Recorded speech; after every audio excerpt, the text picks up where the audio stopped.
The computer screen blinked with a blinking cursor, waiting for words that didn't come. Gabriel sighed and rested his head in his hands. He had been trying to write something meaningful for weeks, but everything he produced seemed empty, soulless. He had published 2 novels with moderate success, but now he felt like an imposter. What if he had just gotten lucky? What if, in fact, he had never been a real writer? He took a sip of cold coffee and looked out the window of his city apartment. The rain ran down the glass like tears from a melancholic sky. Outside, life went on, but he was trapped in a creative paralysis that consumed him. Lately, his mind was full of strange images, of disturbing dreams that left him restless when he woke up.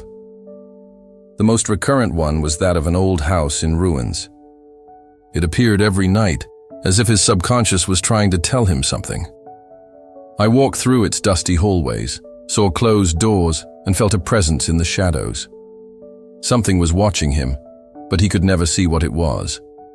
Gabriel was not someone who believed in hidden meanings. He had always been rational, pragmatic, but there was something about these dreams that haunted him even after he woke up. His body felt the tension, his skin crawled just remembering them. One morning, after another restless night, he woke up feeling like something inside him had broken. He sat on the bed, chest heaving, trying to calm his breathing.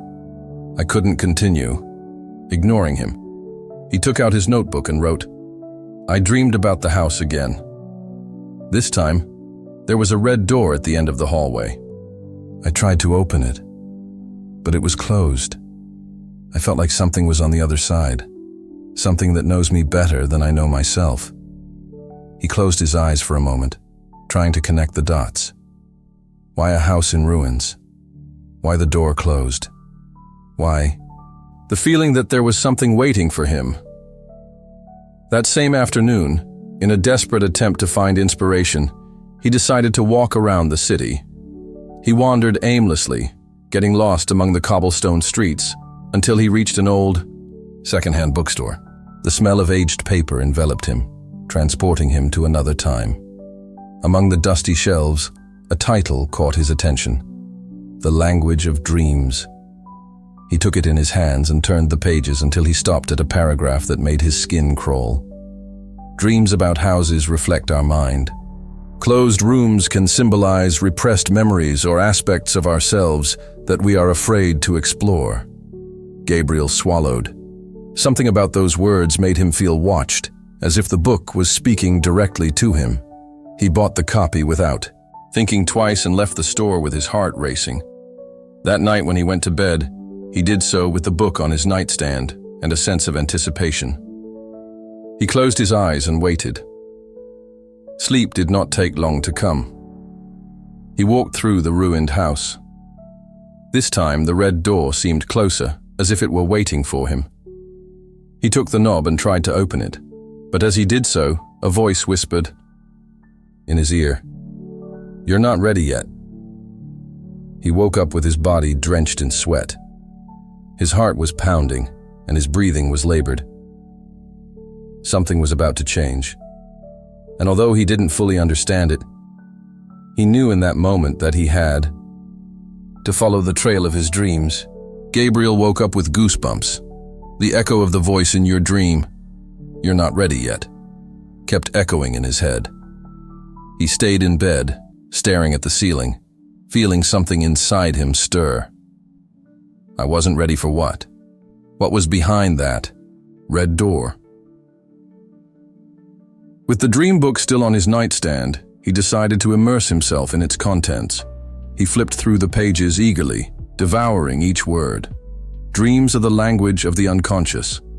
Through symbols and metaphors, they show us aspects of our psyche that we have ignored, repressed, or feared to face. He read about how houses in dreams represent the mind of the dreamer.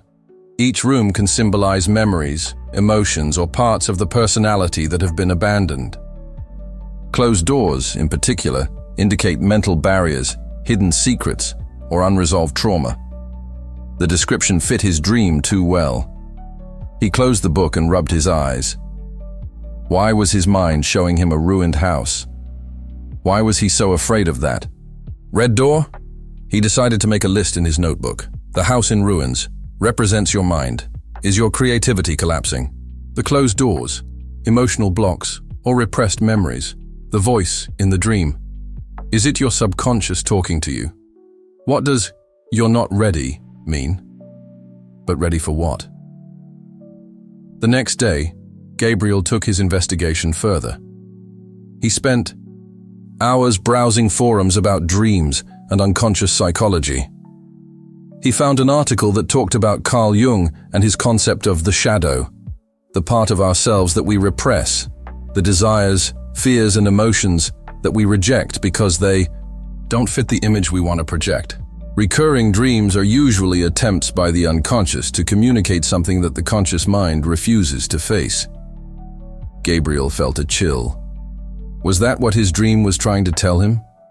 Was there something inside him that he didn't want to acknowledge? He decided to do a test.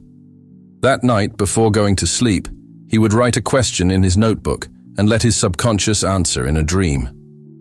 What's behind the red door? He closed his eyes, hoping his mind would give him an answer. And the answer came. He dreamed of the house in ruins, as always. He walked through the dark hallways to the red door. This time, as he touched the knob, he felt a strange warmth in the palm of his hand. But before I could turn it, the door began to shake, as if something on the other side was trying to get out. The sound of violent knocks echoed through the house. Gabriel felt like his heart was going to burst. The voice whispered again, but this time more intensely. "You're not ready." The door creaked. Something was about to open it from the inside.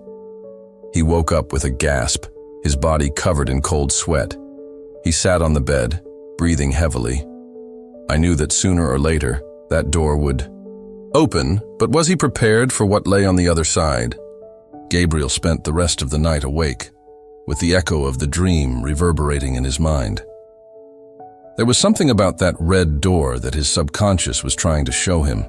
But what? He felt like he was on the verge of a discovery, but fear paralyzed him. In the morning, while drinking his third coffee without even having breakfast, he made an impulsive decision. He searched his phone for a psychoanalyst. He wasn't sure if this would help him, but the thought of facing these dreams alone was unbearable. After reviewing several options, he found a name that caught his attention: Dr. Eduardo Velázquez, Psychoanalysis and Dreams. At what point did I get to this point? He muttered to himself as he scheduled the appointment. Dr. Velázquez's office was in an old building in the center of the city. It had shelves full of books, paintings with illustrations by Carl Jung and Sigmund Freud, and a couch that looked like something out of a movie. The doctor was a man of about 50, with round glasses and a calm, almost inquisitive expression. He watched him silently before speaking. "So, you have recurring dreams about a house in ruins and a red door that you can't open." Gabriel nodded. "And every time I try to open it, something stops me. There is a voice that tells me, 'You are not ready.'"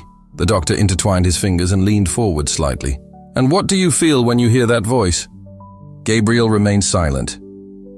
I had never thought about that. He closed his eyes for a moment, trying to relive the sensation of the dream. Anxiety. Fear. Like there's something behind that door that I don't want to see. Dr. Velázquez nodded slowly. Dreams are letters that your unconscious sends you. The question is, are you willing to read them? Gabriel felt a chill.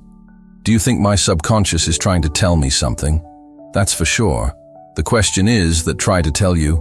The doctor took a book from his shelf and left it on the table between them. On the cover, the title said, The Collective Unconscious and Archetypes by Carl Jung. Jung said that we all have universal symbols in our minds, images that represent our fears, desires, and traumas. Houses in dreams, for example, usually represent our psyche. If your house is in ruins, maybe you feel like something in you is falling apart. Gabriel felt a lump form in his throat. And the red door? Dr. Velasquez smiled slightly. Doors in. Dreams are thresholds. They symbolize something you haven't faced yet, something you have repressed or are afraid to discover. Gabriel shifted in his seat. So, you mean there's something in my past that I'm blocking? Could be. Or it could be a current fear that you don't want to admit. The only thing that is certain is that your mind is sending you this message for a reason. There was an awkward silence. Gabriel felt a weight on his chest. How can I understand what it really means? The doctor settled back in his chair. I want you to start a dream journal. Every morning, as soon as you wake up, write down what you remember. It doesn't matter. If it seems meaningless, your unconscious speaks in metaphors, and over time, patterns will begin to emerge. Gabriel nodded, although a part of him was hesitant. What if I don't want to know what's behind that door? The doctor smiled understandingly. It's not a question of wanting it or not. If your unconscious has decided to show you, sooner or later you will have to face it. That night, Gabriel sat in front of his notebook with the pencil trembling between his fingers. What's behind the red door? And with that thought, he let himself fall into sleep. This time, the red door was ajar. Gabriel woke up with a gasp. His body was covered in cold sweat, and his heart was beating with uncontrolled force. He put his hand to his chest and tried to calm his breathing, but the feeling of anguish still clung to his skin. The red door. This time, it had been ajar, and inside the dark room, he had seen a silhouette. He reached for his dream book and, with trembling fingers, wrote what he remembered. I went in. Inside, the darkness was thick, as if the air itself were thicker. The center of the room, sitting in a chair, was someone. I couldn't see his face, but I knew who it was. My father. He didn't say anything. He just looked at me. And I couldn't move. I couldn't speak. He closed the notebook tightly. His father. I hadn't thought about him in years. He got out of bed and walked to the window. Outside, the city was slowly waking up. Cars, lights, noise. Everything seemed to continue its normal course, but something inside him had changed. Dr. Velasquez was right. His mind was trying to show him something. But why his father? He sighed and made coffee, trying to ignore the emptiness in his stomach. His relationship with his father had always been a topic he preferred to avoid. Luis Aranda, the great architect, the Iron Man, demanding, distant, almost a shadow in his childhood. For as long as he could remember, his father had been an imposing but cold presence. He never raised his voice, never showed anger, but neither did he show affection.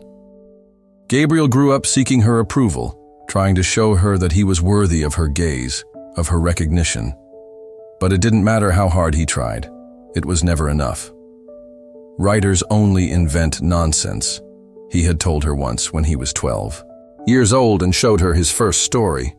He had felt his world collapse. From that day on, he stopped showing her his stories. He gritted his teeth. It was no coincidence that his creative block coincided with these memories. It was not only a professional problem, but an emotional one.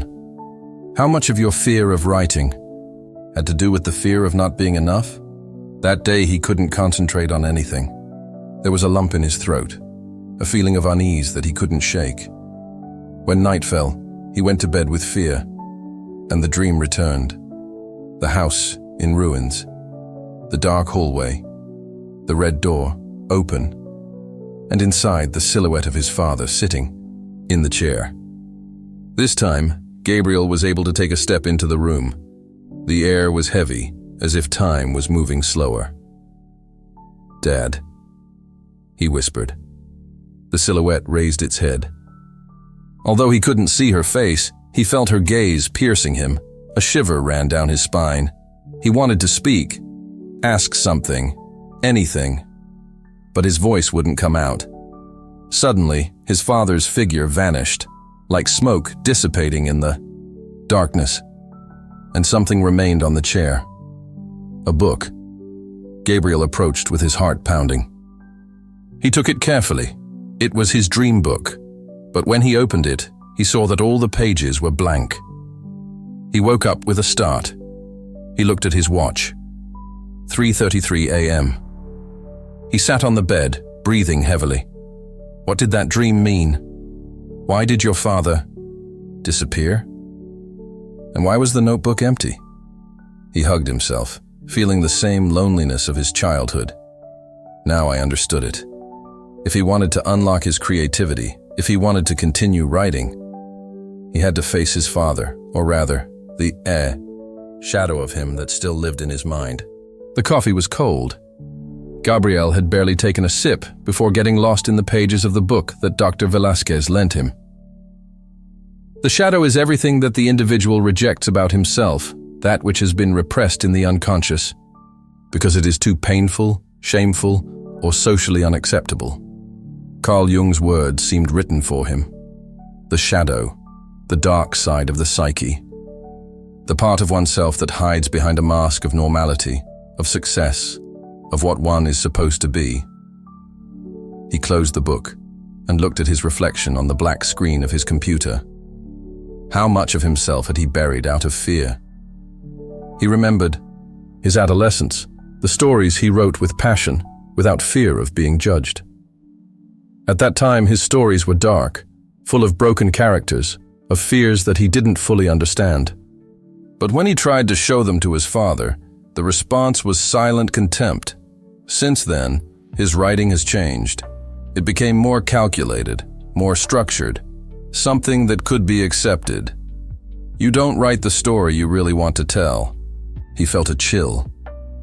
That night, Gabriel went to bed feeling like something inside him was about to explode. And then, he dreamed, the house in ruins. This time, the atmosphere was different, denser, more oppressive.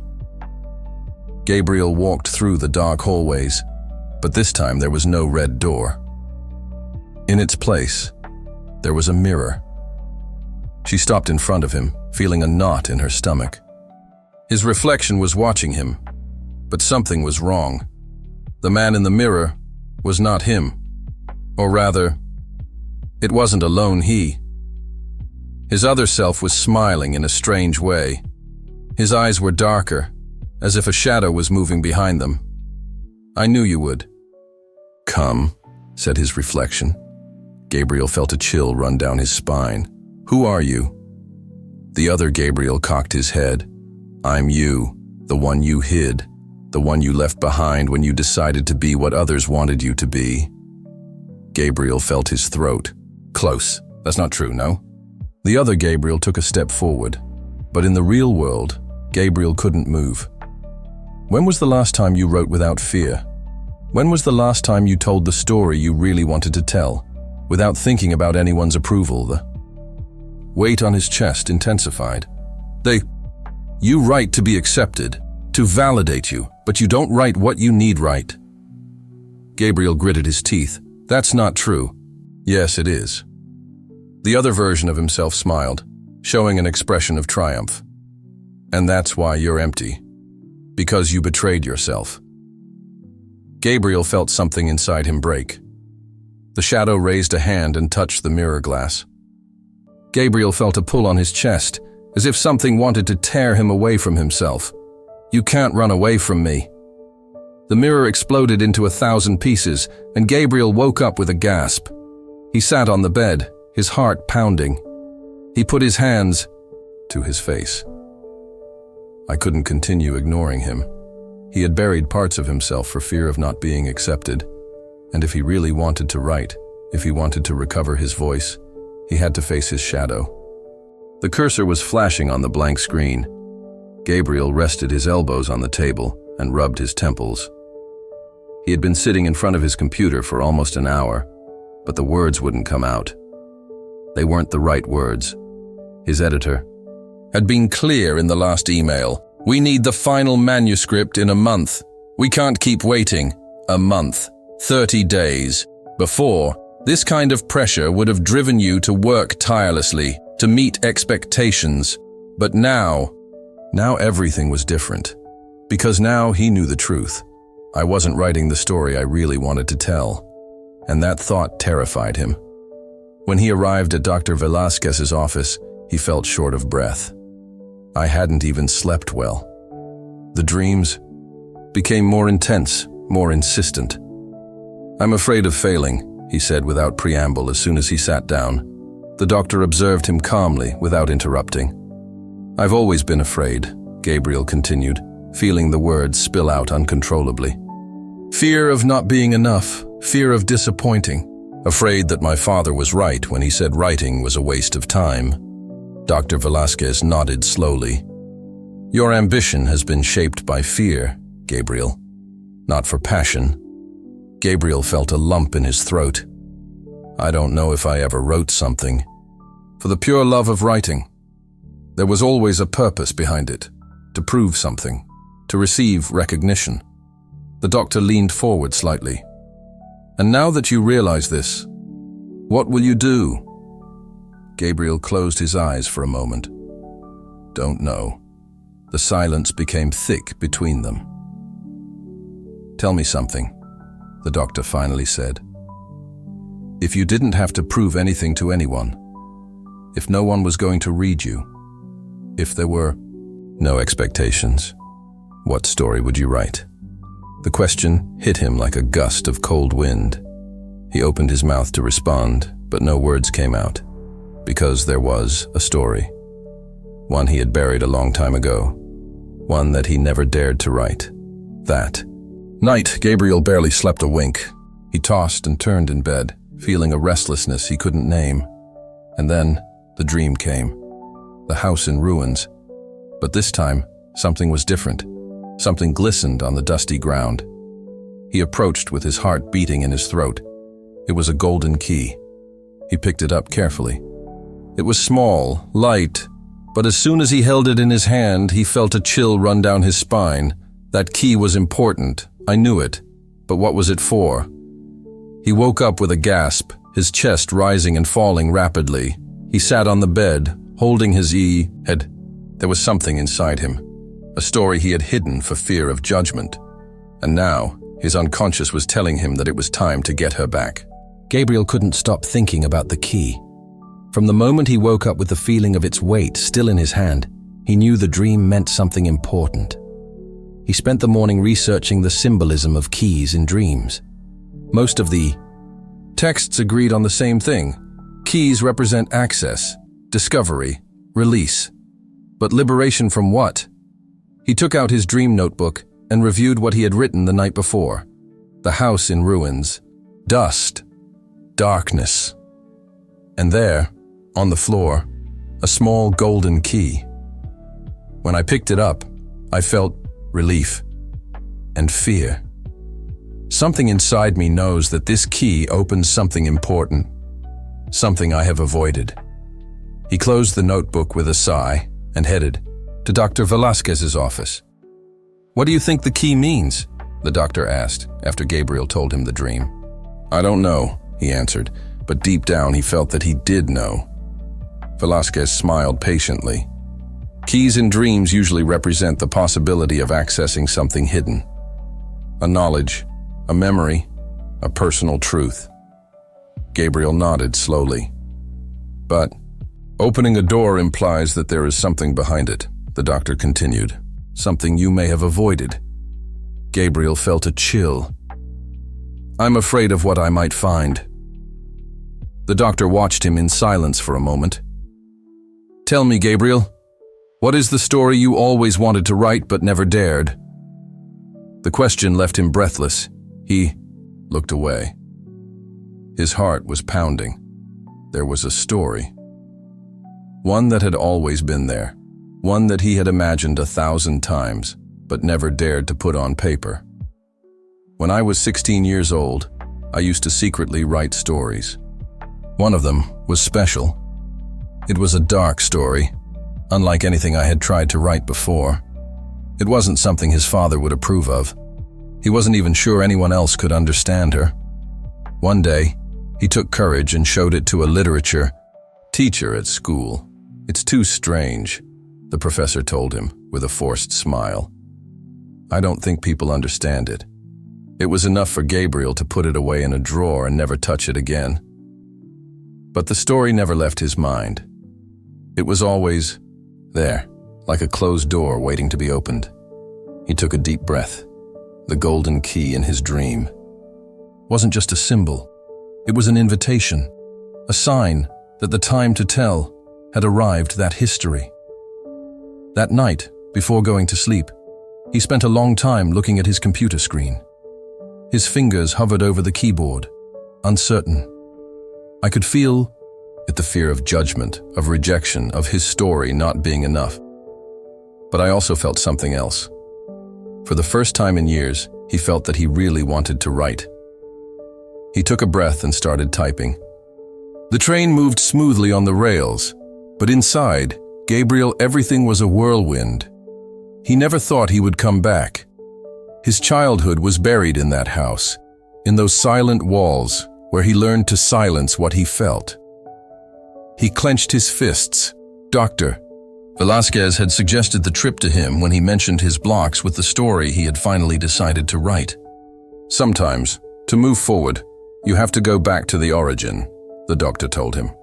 So there he was, with a backpack on his shoulder and his heart pounding, while his childhood home got closer with each kilometer traveled. When he arrived, the fall air smelled of damp earth.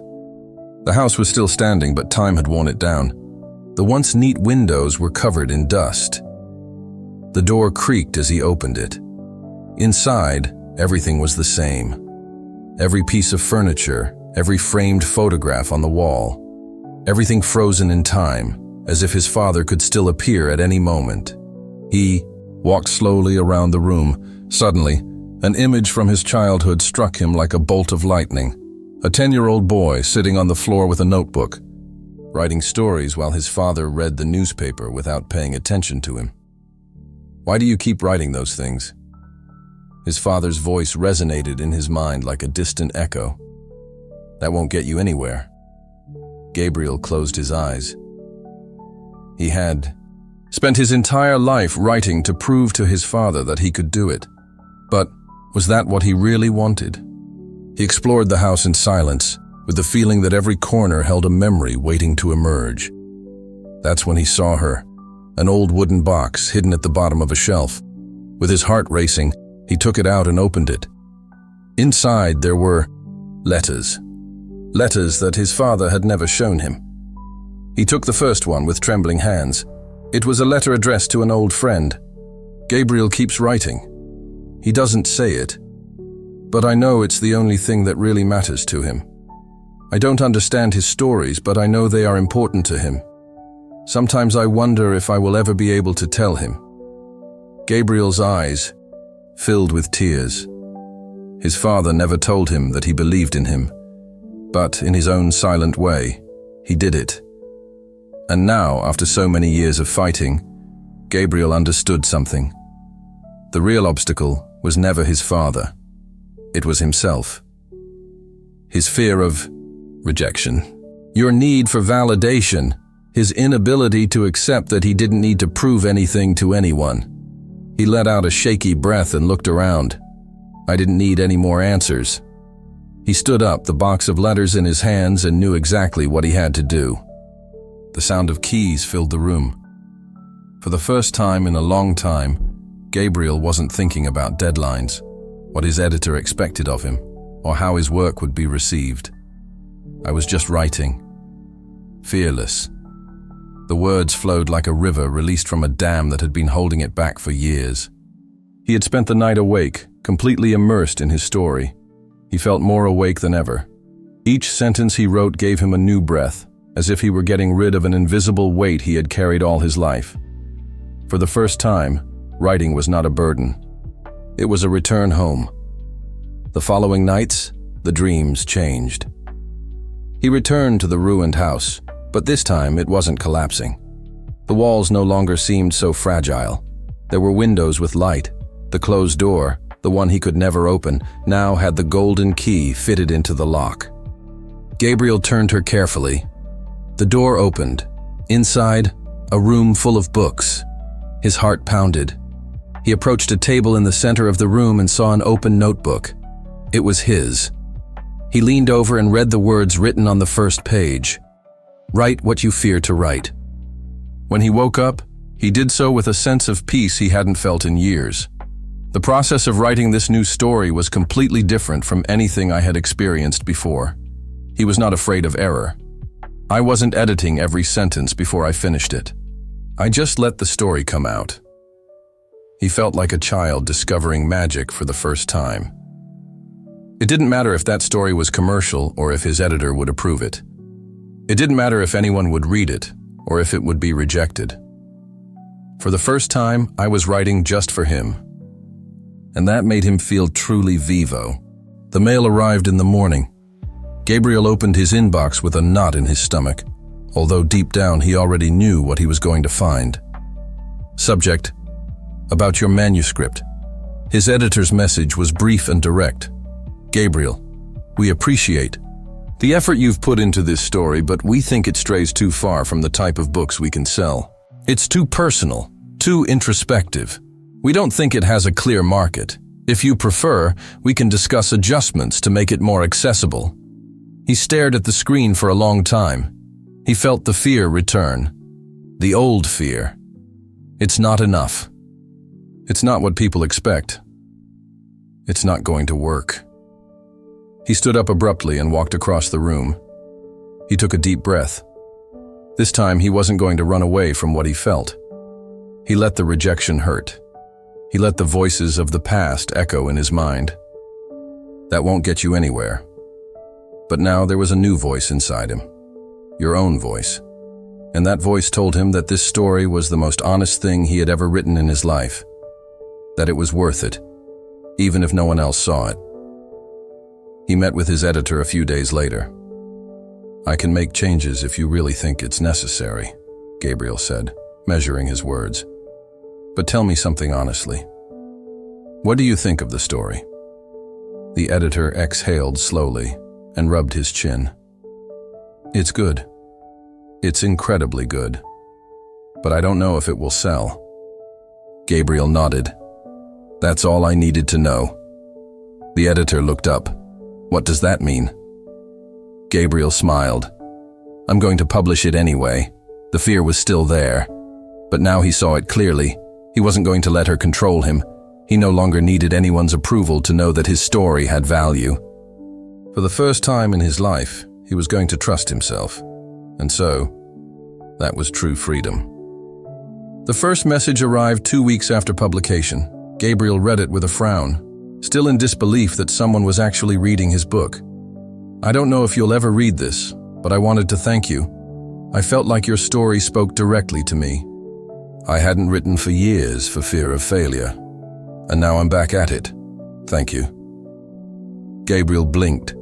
Then another message arrived, and another, and another. Unknown people shared with him their own fears, their own wounds.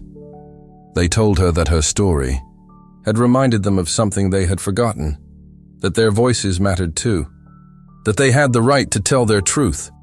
There were no million-dollar sales. There was no shiny publishing deal. But there was something else. Something that could not be measured in figures. There were people who had been touched by his story. And that was more than he had expected. That night he dreamed of the house. But this time, it was no longer in ruins. The walls were firm. The windows let in the light. There was life inside her. He felt at peace, because he finally understood that it was never about fame or recognition.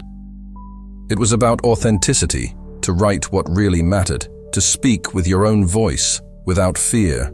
And now, finally, he had done it.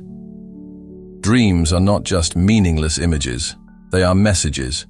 They are fragments of our deepest truth, waiting to be understood. Gabriel knew it when he saw his house in ruins. His own reflection was screaming at him that he was not writing from the heart. Each symbol in his dreams led him to discover his deepest fears, his unhealed wounds, and when he finally dared to listen, everything changed. The house in his mind was rebuilt, just as he himself did in reality, because he faced his truth, because he stopped writing for others and started writing for himself. And you? What are your dreams telling you? What story are you avoiding telling? What part of you is still trapped behind a closed door?